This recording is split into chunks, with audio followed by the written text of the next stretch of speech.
Olá! Núcleos de apoio fiscal e contábil. Você sabe do que se trata? Sabia que você pode receber importantes informações sobre economia doméstica consultando esses núcleos? No comentário do dia, a tributação como uma forma de reduzir as desigualdades sociais. E ainda, a história de vida de uma líder comunitária. Tudo isso a partir de agora aqui no Cidadania.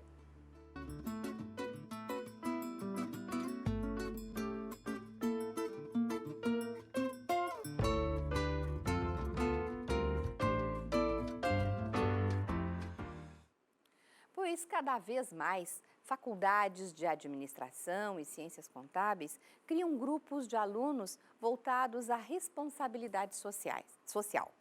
E são esses núcleos de apoio fiscal e contábil mais conhecidos no meio deles pela sigla NAF. Por meio desses núcleos, os estudantes prestam esclarecimentos sobre orçamento familiar, empresarial, imposto de renda, tanto a famílias de baixa renda, quanto também a pequenas empresas, a microempresários. Bom, para falar mais sobre esse assunto, nos esclarecer essas dúvidas sobre esse assunto, está conosco hoje, aqui nos estúdios da TVE, o auditor fiscal da Receita Federal, mentor desses núcleos, Clóvis Belbuti Pérez. Muito prazer em recebê-lo aqui. Que bom que aceitou o nosso convite. Prazer é todo meu. Direto de Brasília aqui para o Rio Grande do Sul. Isso mesmo, muito obrigado.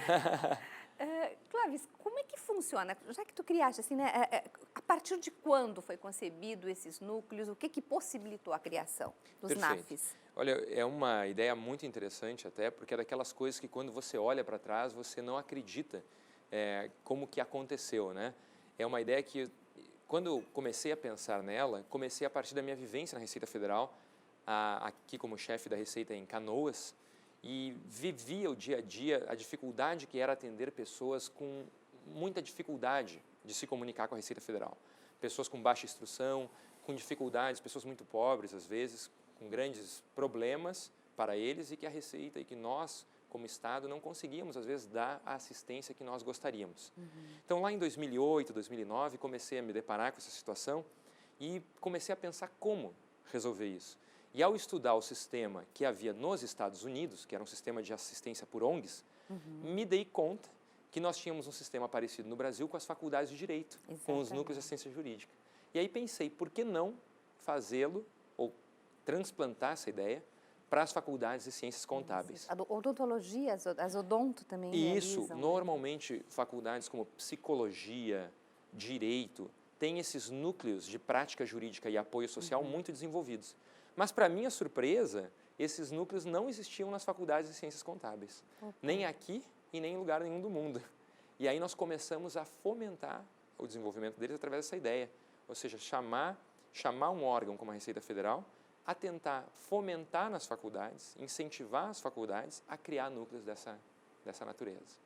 Sim, porque em algum momento o estudante, ciências contábeis e administração ou só ciências contábeis? Como isso é um projeto, eu digo sempre, né? É um projeto da própria sociedade, da sociedade organizada, então ela pode ser como quiser. Mas a gente nota que as faculdades de administração já têm normalmente as suas empresas júnior, que são os núcleos de prática que se voltam mais para atuar nos negócios, consultoria.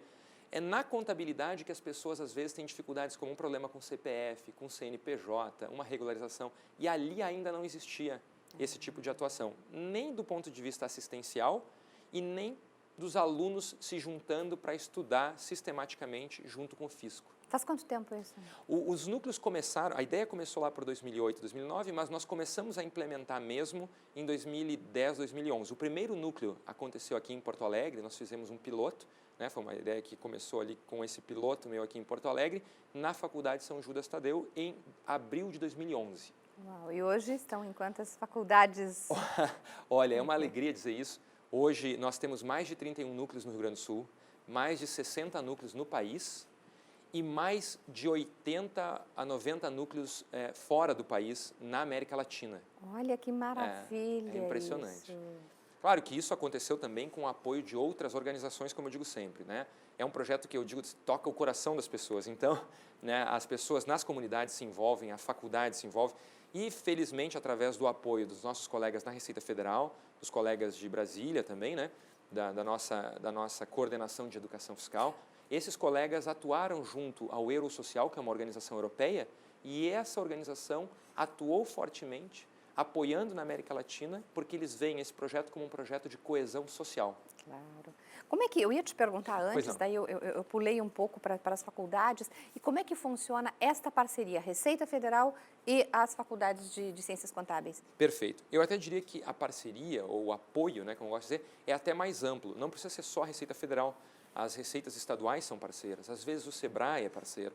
É parceiro no sentido de apoiar. Porque o que acontece? A universidade é quem, como eu disse, ela é autônoma. Ela vai lá e propõe a criação do núcleo, cria o núcleo, tem seus estudantes, tem normalmente um professor que coordena isso, como é no direito. Mas como é que a Receita apoia? Como que outros fiscos apoiam? Normalmente a gente apoia conversando com os professores, treinando os estudantes em workshops, né? Estando à disposição para tirar dúvidas, né? Participando com eles de treinamentos ou mesmo visitas conjuntas. Eles têm programas em que os alunos visitam a Receita Federal para conhecer melhor. E assim é uma parceria, como eu digo, flexível, né? E ao mesmo tempo ampla. Certo. Clóvis, claro que cada faculdade vai ter o seu método, o seu jeito, mas em linhas gerais, assim, ou na proposta inicial do projeto, como é que são feitos esses atendimentos? Perfeito. É uma pessoa que procura a universidade vai até movimentos sociais, como é que isso pode se dar? Você colocou muito bem 2 pontos. A questão do atendimento nos núcleos, que é uma questão importante, que é a essência dos núcleos, né? Ela ocorre, como eu digo, sempre de forma flexível. A universidade faz da forma que melhor consegue. Vou dar um exemplo.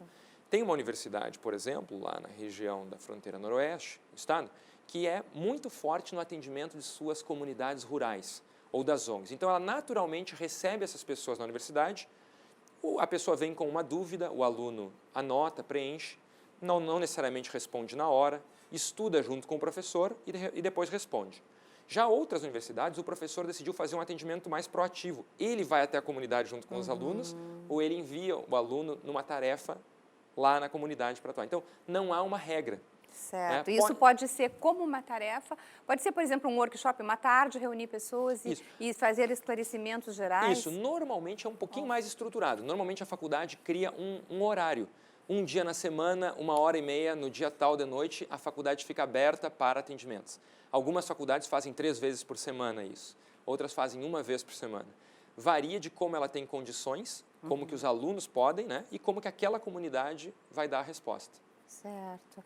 E o que diferencia, no começo até do programa eu estava muito curiosa, assim, mas o que diferencia da questão do SEBRAE, porque eu estava olhando só a questão do pequeno empresário. Isso. Eu queria que tu falasse um pouco o que diferencia, assim, então, do trabalho do SEBRAE com... Perfeito. O SEBRAE... E de outros, né, que também auxiliam nesse... O SEBRAE é também um apoiador, porque quando o núcleo se propõe a ajudar microempresários a se legalizar, a entender seus tributos, a entender seu papel como contribuinte, o SEBRAE também apoia. Mas os núcleos atuam de forma mais geral, não só com empresas. Os estudantes nos NAF, eles também auxiliam, por exemplo, pessoas físicas que têm problemas com CPF, com uma certidão negativa, com a regularização de uma casa, né? De um terreno invadido. Como eu disse, né? Um pescador ou alguém que tenha dificuldade... Eu conto esse caso do pescador, o Clóvis contou no começo aqui também, verdade para nós. Perfeito. É muito bacana porque nós tínhamos, um dos casos que nos emocionou muito até, era de um senhor... Foi aqui no Rio Grande do Sul? Foi aqui no Rio Grande do Sul, um trabalho belíssimo, né, de colegas lá de Passo Fundo, né, de um dos NAFs em Passo Fundo, de um senhor que hoje era um pescador, virou depois um catador de papel, e ele pagava a sua previdência sem saber que não precisava mais. E era um tantinho de nada, mas aquilo tinha um impacto para ele. E quando ele se deu conta, ele tinha condições de receber isso de volta, mas ele mesmo não sabia disso. Como fazer? Se ele não tivesse sido assessorado pelos núcleos, talvez ele jamais tivesse condições de ter recebido esse dinheiro que ele equivocadamente dispensou para o Estado. E isso pode acontecer assim, as pessoas quando têm essas dúvidas, principalmente quando às vezes estão numa empresa, saem da empresa, o que ficou ali de resíduo, alguma coisa que não... Exatamente. A gente sempre é muito cuidadoso e a gente diz sempre, desde o início do projeto, quando eu pensei ele originalmente e como a gente trabalhou esse projeto mais tarde aqui, que esse projeto não veio substituir os escritórios de contabilidade, isso é importante dizer. O CRC aqui no Rio Grande do Sul é um grande parceiro desse projeto. Né? O nosso presidente aqui no CRC, o Palácios, o superintendente na Receita, né, o Paulo Paz, todos são grandes apoiadores do projeto. Então, assim, o objetivo do núcleo nunca é substituir o apoio que os escritórios contábeis prestam quando as pessoas têm condições. Mas quando as pessoas são muito desassistidas, não têm condições de pagar um escritório, aí elas podem procurar os núcleos. e ter esse atendimento dentro do Núcleo de Apoio Contábil e Fiscal do NAF. Aliás, puxando um pouco assim, né, também é muito...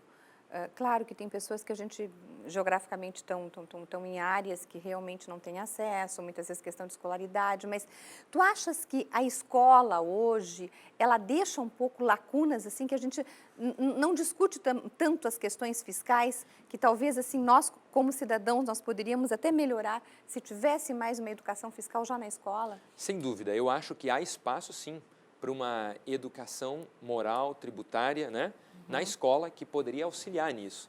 Mas eu ressalto que um dos papéis importantes no NAF, nos núcleos, é justamente focar no estudante universitário, que é esse estudante, normalmente de contabilidade, que vai ser amanhã e depois a ponte. Então, não necessariamente eu diria que todos estariam aptos a atuar com tributos, mas o estudante universitário poderia.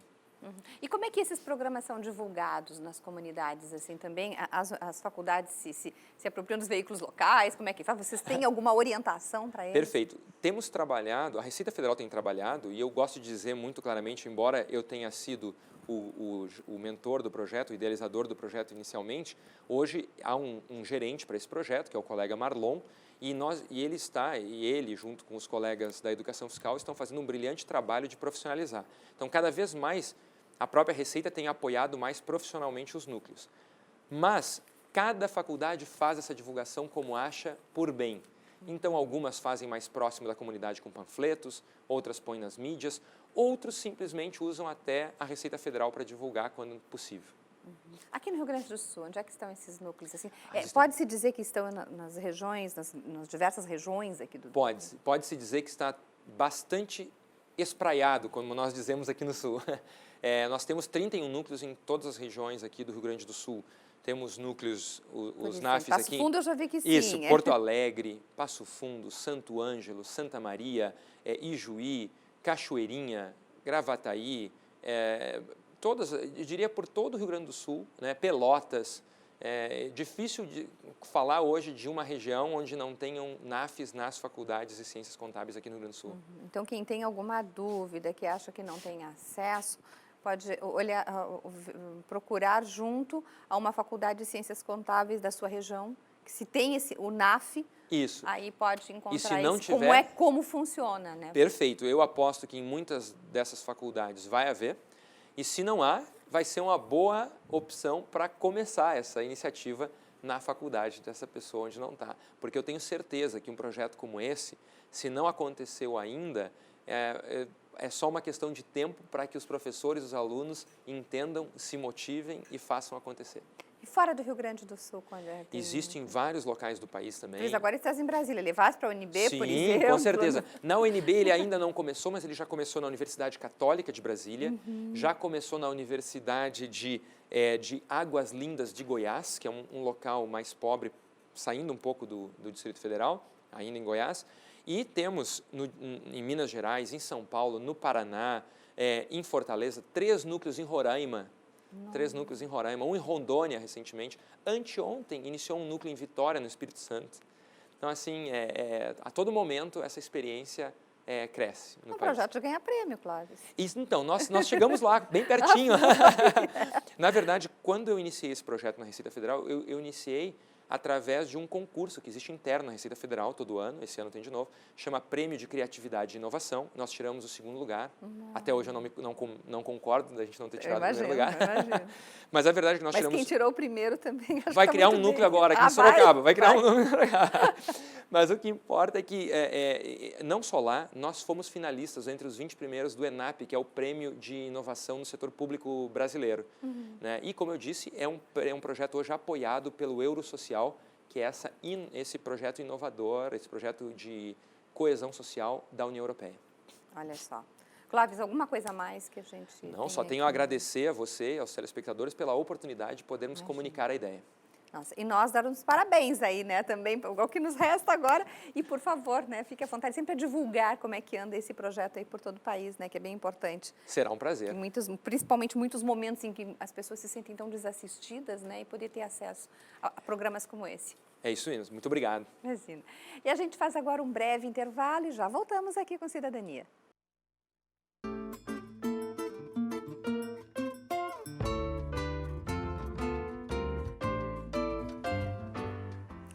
cobrança de tributos, quando feita de forma adequada, pode contribuir para a redução da desigualdade social.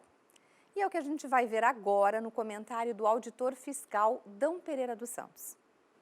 Bom, o sistema tributário de um país, ele tem uma relação direta com um princípio constitucional ou com os princípios básicos da tributação, que é o princípio do respeito à capacidade contributiva, que no fundo é uma forma de materializar uma outra lógica, que é uma lógica da solidariedade e da redução das desigualdades. Ou seja, a tributação tem uma relação direta com a necessidade que têm os estados e as sociedades de construir um sistema que promova a redução de desigualdades. Bom, como é que o sistema tributário pode reduzir desigualdades? Basicamente, cumprindo um princípio constitucional da progressividade, ou seja, cobrar mais de quem tem mais e menos de quem tem menos. É dessa forma que se pode construir um sistema tributário progressivo, ou um sistema tributário que reduza a desigualdade social. Bom, mas como é que se opera isso no sistema tributário como um todo?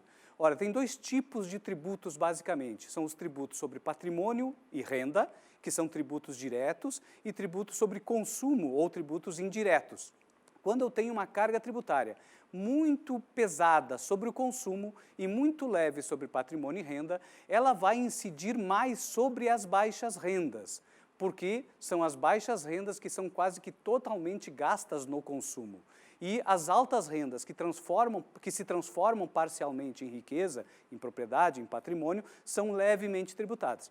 O nosso sistema tributário brasileiro é um sistema tributário considerado regressivo. Ele aprofunda as desigualdades, basicamente porque ele é muito pesado sobre o consumo. Mais de 50% de toda a nossa carga tributária no Brasil é uma carga tributária que incide sobre preços de produtos, sobre o consumo mesmo, é sobre a compra, sobre o material que a gente compra e paga, enfim, ali tem uma carga tributária bastante elevada. No entanto, a carga tributária que incide sobre patrimônio e renda é considerada uma das cargas tributárias mais baixas do planeta.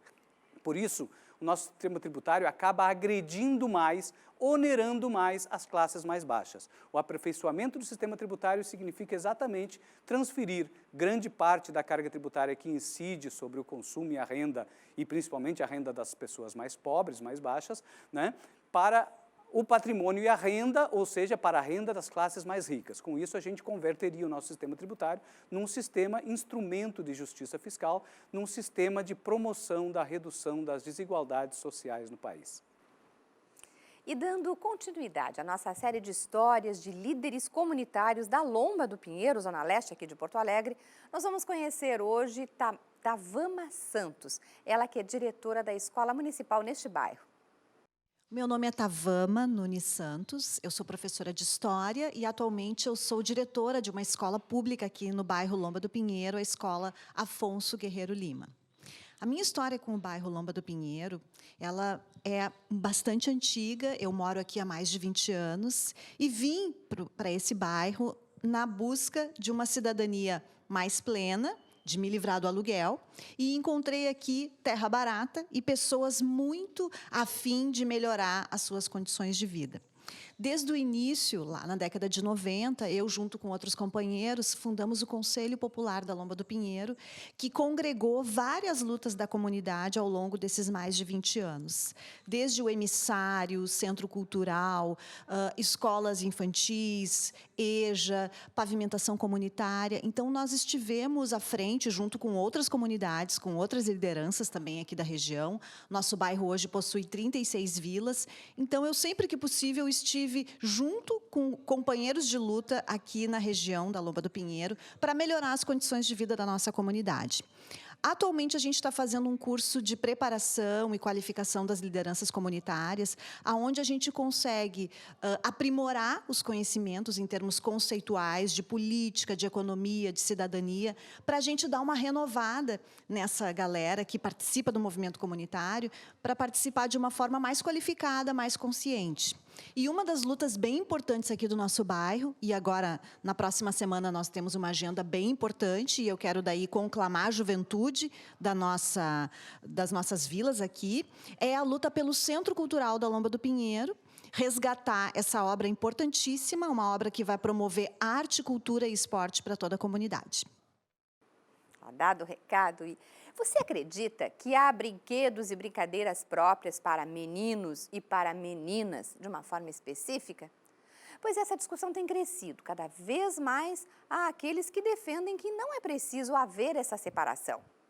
Mas é o que a gente vai acompanhar agora na reportagem da colega da repórter Clarissa Lima. Nesta loja de brinquedos, em um shopping da capital, o universo infantil não tem limites. São 10 mil itens diferentes, dos mais variados preços, cores e tamanhos, para crianças a partir dos 6 meses de vida. A maioria das peças está dividida por gênero. O proprietário afirma que os gostos de meninos e meninas hoje são muito influenciados por desenhos e filmes. Para os meninos é os heróis, é os personagens da TV, Avengers, Star Wars, Ben 10. Muito bola faz muito sucesso, carrinho também faz muito sucesso. Menina vende as bonecas, os personagens que Frozen, que explodiu o filme. Sempre o que está no momento tá forte no cinema, na televisão. Entre super-heróis e princesas, até que ponto o brinquedo que é dado a uma criança pode interferir nas questões de gênero e sexualidade na sua fase adulta? Em um vídeo que repercute na internet, um pai nos Estados Unidos mostra a reação dele quando seu filho de 4 anos pede de presente uma Barbie da princesa Ariel, do filme da Disney A Pequena Sereia. Ele mostra a boneca e vibrando diz: "Eu deixo meus filhos escolherem a vida que quiserem. É assim que a mãe dele e eu pensamos. Eles podem ser o que quiserem." O assunto virou polêmica. Em Porto Alegre, o pai do João Arthur, de 3 anos, pensa da mesma forma e também deu uma boneca ao filho. O Arthur, ele vê uma coisa que ele gosta, ele brinca sem problema nenhum. Brinca com as amigas, com os colegas. Ele tem brinquedo, ele tem uma Barbie em casa de brinquedo, ele tem todo tipo de brinquedos. Para este consultor de vendas, que ajuda o filho a escolher um brinquedo, a situação não é tão simples assim. Isso é uma coisa muito difícil, né? Falar de fora assim. Eu penso que mesma coisa, que se meu filho quiser escolher ser diferente, não ser heterossexual, não vou ter nenhum problema, vai continuar sendo meu filho, vou amar do mesmo jeito. Mas isso vai ser por escolha dele, por algum agente externo, porque eu quero que ele seja assim, que não seja homossexual, enfim. É uma escolha minha, né? Porque eu acho que o pessoal tem muito preconceito, tem uma vida muito sofrida no Brasil, né? De acordo com esse assistente social, membro do grupo Frida Gênero e Diversidade, na nossa cultura, os brinquedos são usados para estabelecer de forma pedagógica, desde cedo, o papel do homem e da mulher na sociedade.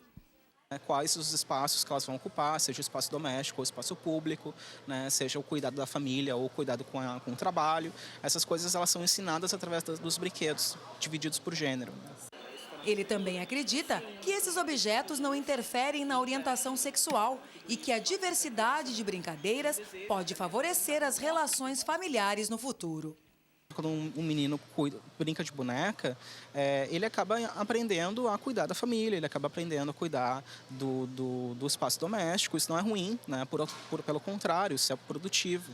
Mas eles não acabam falando sobre a sexualidade. Isso é um equívoco que a família tende a achar que não pode dar certo brinquedo para a criança porque ela vai virar homossexual ou transexual. Isso eu acho que é uma falácia mesmo. Bianca, de 3 anos, assim como qualquer criança, só quer brincar e se divertir. No mundo imaginário dela, tanto faz se o brinquedo é de menina ou de menino.